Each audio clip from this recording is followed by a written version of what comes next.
বেলেঘাটা অভিজিৎ সরকার খুনের মামলা যথেষ্ট গুরুতর। বেলেঘাটা অভিজিৎ সরকারের খুনের মামলা যথেষ্ট গুরুতর, এই মন্তব্য হাইকোর্টের বিচারপতি দীনেশ কুমার শর্মার। হেফাজতে থাকা নারকেলডাঙ্গা থানার ওসির জামিন মামলা এফআইআরের ইংরেজি অনুবাদ দিতে নির্দেশ, 1 আগস্ট শুনানি। বেলেঘাটা অভিজিৎ সরকার খুনের মামলা যথেষ্ট গুরুতর, এমনই কিন্তু মন্তব্য কলকাতা হাইকোর্টের হাইকোর্টের বিচারপতি দীনেশ কুমার বর্মা।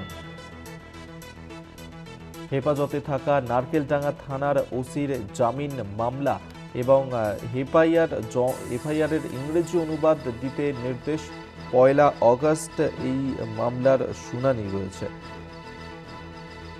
বেলেঘাটে অভিজিৎ সরকার খুনের মামলা যথেষ্ট গুরুতর, এমনই কিন্তু মন্তব্য করেছেন হাইকোর্টের বিচারপতি। আমরা এই নিয়ে আরো বিস্তারিত জানবো। পীযূষ কান্তি নাগ আমাদের সঙ্গে টেলিফোনে রয়েছেন প্রতিনিধি। পীযূষ, ঠিক কি বলা হলো হাইকোর্টের তরফে? যদি আরেকবার প্রশ্নটা করে। হ্যাঁ পীযূষ, এই যে অভিজিৎ সরকারের যে ভোট পরবর্তী হিংসায় খুন হয়েছিলেন, সেই মামলা অত্যন্ত গুরুতর এমনটাই বলেছেন। আর কি বলা হয়েছে হাইকোর্টের তরফে?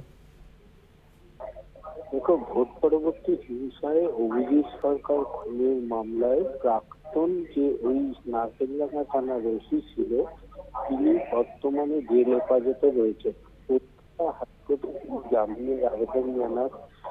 সেই সময় তার আইনজীবী যখন বলেন যে দ্বিতীয় চার্জশিট সিবিআই তাকে 3জন পুলিশকে নাম এসেছে এবং তাদেরকে যখন আদালত থেকে সমন পাঠানো হয়, সেই সমনের প্রেক্ষিতে তারা তাদেরকে হেফাজতে নেওয়া হচ্ছে। সুতরাং তখনই কিন্তু বিচারপতি মন্তব্য করেন যে ঘটনার প্রেক্ষিত থেকে যা বোঝা যাচ্ছে তাতে এই ঘটনাটি খুবই গুরুত্বপূর্ণ এবং সেন্সিটিভ, যেখানে 3জন পুলিশ অফিসার এবং 3জন রাজনৈতিক দলের লোকের বিরুদ্ধে অভিযোগ উঠেছে এবং সেখানে আদালত, নিম্ন আদালত সেখানে জেল হেফাজতের নির্দেশ দিয়েছেন। এরপরে বিচারপতি জানতে চান যে এফআইআর এর যে কপি রয়েছে সেই কপি ইংরেজিতে তর্জমা করা হয়েছে কিনা। সেটি বাংলা থাকায় বিচারপতি সময় দিয়েছেন আগামী 1 আগস্ট এই মামলার পরবর্তী শুনানি রয়েছে, যা নারকেলডাঙ্গা থানার প্রাক্তন ওসি জামিন কলকাতা হাইকোর্ট।